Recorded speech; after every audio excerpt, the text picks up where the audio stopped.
മുന്നോടിയായി നടത്തിയ UDF പറവൂർ നിയോജക മണ്ഡലം തെരഞ്ഞെടുപ്പ് കൺവെൻഷൻ പ്രതിപക്ഷ നേതാവ് VD സതീശൻ ഉദ്ഘാടനം ചെയ്തു. നിയോജക മണ്ഡലം ചെയർമാൻ PS രഞ്ജിത്ത് അധ്യക്ഷത വഹിച്ച കൺവെൻഷനിൽ പുതിയ തെരഞ്ഞെടുപ്പ് കമ്മിറ്റിയും രൂപീകരിച്ചു. നിയോജക മണ്ഡലം ചെയർമാൻ PS രഞ്ജിത്ത് അധ്യക്ഷത വഹിച്ച യോഗത്തിലാണ് ലോക്സഭാ തെരഞ്ഞെടുപ്പിന്റെ ഭാഗമായി UDF പറവൂർ നിയോജക മണ്ഡലം തെരഞ്ഞെടുപ്പ് കൺവെൻഷൻ നടത്തിയത്. കൺവെൻഷന്റെ ഉദ്ഘാടനം പ്രതിപക്ഷ നേതാവ് VD സതീശൻ നിർവഹിച്ചു.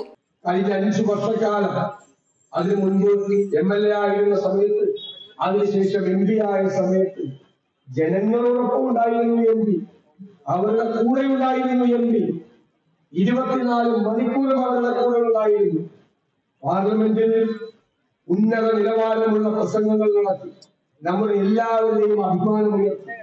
സ്ഥാനാർത്ഥി MP Hibi Eden, DCC president Muhammad Shiyas, MLA TJ Vinod, KP Dhanapalan, Tony Chammany, Dominic Presentation, MT Jayan, KA Augustine, Kochuthresia Joy, Beena Sasidharan, MJ Raju, MS Reji, Francis Valiyaparambil, Denny Thomas, Ramesh D Kurup, PR Saijan, Binsy Solomon, KK Abdulla, Roshan Chakkappan, Madhu Ayyampilly തുടങ്ങിയവർ സംസാരിച്ചു. ഇന്നും ജനാധിപത്യ വിശ്വാസികളും മതേതര കാംക്ഷികളായിട്ടുള്ള ആളുകളെ ഉറ്റുനോക്കുന്നത് ഇന്ത്യ എന്ന ആശയം നിലനിർത്തുക എന്നുള്ളതാണ്.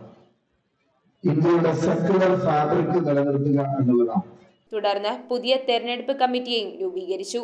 News bureau, Paravur. ആദ്യ കാഴ്ചയിൽ നിങ്ങളുടെ മനസ്സിൽ പതിയുന്ന ലൈറ്റ് വെയ്റ്റ് സ്വർണ്ണാഭരണങ്ങളുടെ വൈവിധ്യമാർന്ന കളക്ഷൻസ്. 250 മില്ലി മുതലുള്ള കുട്ടിവളകൾ, 1.5 ഗ്രാമിൽ തുടങ്ങുന്ന മാലകൾ, 2 ഗ്രാം മുതലുള്ള വലിയ വളകൾ. Aleena golden diamonds.